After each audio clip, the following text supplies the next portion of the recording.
Welcome to Twitterati for the third week in May. And this week on Twitterati, retweeting without needing a lawyer. Now, believe it or not, if you retweet a comment of someone that was a defamatory comment, you are also accessory to the law as well. And you can be fined and you can have your Twitter account shut down, as has happened with a few people recently, especially with footballers, and there was an issue about child abuse and an MP, and it was retweeted, and all the people who retweeted it, they were also added as accessories to the defame case. But how does that work?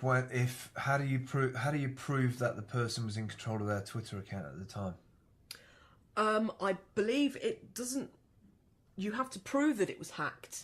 If not, it is your responsibility for having retweeted it. Okay, but what? that's a very grey area for me. It is. It's quite scary. What about agencies that have access to other people's accounts? Yeah. How do you know who did it in the agency? As I say, because the way Twitter works, the person who has the email account and signed up, it is a personal account.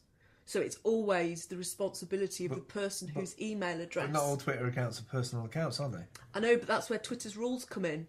Although you might use it that way, well, then Twitter's terms and services... Well, in that case, then, Hootsuite should be in the dock for all of the retweet ones. Then any service that allows users to let permission on somebody else's thing, they should be called into the dock too.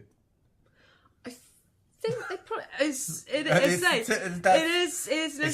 seems like old rules with new technology interleaving, which you cannot. It's applying old rules to new technologies, because as it stood before, if you said something derogatory and defamatory about someone to someone else, and then that person decides not to employ you or decides not to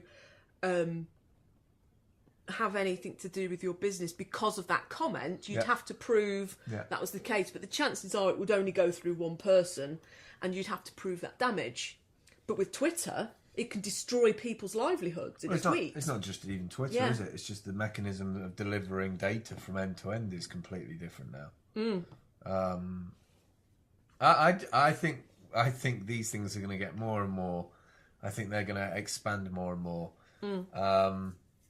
And also, I think that sort of lawyers and solicitors absolutely love Twitter, because this is where their new revenues come. There's a lot of revenue. There's a lot of revenue coming through it. You know, you said this, she said that, but actually, also this all links together. It feeds together for me. It's like this is half my issue with employment and job centres. Why don't job centres have the ability to tap into sentiment data between people chatting on Facebook? I mean, we've signed away our rights to Facebook that they control everything we say and deliver adverts to it. Why can't we be delivering employment advice? Yeah, I think it's an interesting, as I say, just picking out bits of the article so that people don't get too scared about retweeting. There's nothing special about a user retweeting. If the original is defamatory, the retweet is too, but the plaintiff has to make the malicious element of each defendant. In other words, if the retweeter didn't know it was false, they're not liable. But if they can prove... So it's a strange one, but I think this fascination... I mean, I'm with the technology... I wonder how many people have been in the court and then tweeted in the court, no, I didn't. Yes, I did. Yes, I did. And then does that create another court case? I mean, like, I'm just completely blown away by this. I think there are rules about tweeting in court. You can't tweet in court, okay. I would imagine it's the... It's a bit like when I've seen Lloyd Davis taking photos in the House of Commons saying no photos, please. On Instagram. Just saying. Sorry, Dave.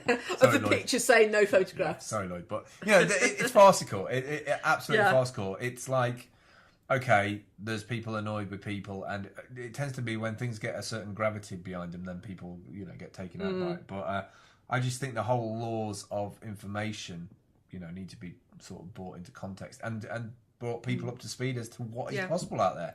Because sooner or later, we're going to have technologies like quantum technology, which you won't even be able to prove who said it or where it came from. Especially, one of the things that really drew me to this article is that I get very frustrated when I read Twitter streams and you'll just get a whole stream of a retweet of something that happened 10 minutes ago.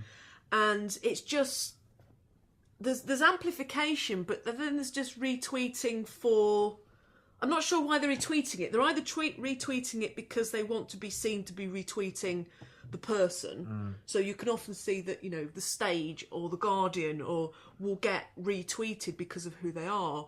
But just adding, you know, the little chevrons and a bit of a comment, or, you know, why you think it's relevant to your audience, because otherwise you're just apathy tweeting. Yeah, there is a place for the retweets. Yeah. But I think there's also a place for participating and using mentions within retweets. And on that note, we will catch up with you next week. Thanks for subscribing. Thanks for watching. Any feedback, send us a tweet. Don't retweet our stuff. We'll catch up with you soon. Comments. Bye.